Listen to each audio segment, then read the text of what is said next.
ফ্যাসিবাদের দোসররা কোটি কোটি টাকা খরচ করে আইন শৃঙ্খলা পরিস্থিতির অবনতির ঘটনা চেষ্টা করছে বলে মন্তব্য করেছেন আইন উপদেষ্টা ডক্টর আসিফ নজরুল।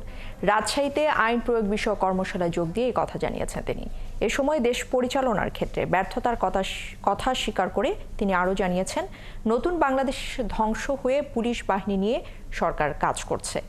নিয়োগ থেকে শুরু করে বাহিনীটির সর্বক্ষেত্রেই ভঙ্গুরতা পরিলক্ষিত, কিন্তু এরপরও দেশের সংস্কারে আন্তরিকভাবে কাজ করে যাচ্ছে সরকার।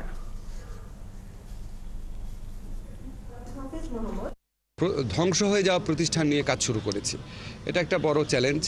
আবার এখানে আপনারা জানেন যারা পতিত ফ্যাসিস্ট শক্তি আছে, এরা তো আপনার কিছু লোক পালিয়েছে, মেজরিটি তো দেশে থেকে গেছে, এবং তাদের হাতে হাজার হাজার কোটি টাকা। এগুলি তো বানানো কথা না, আপনারা জানেন।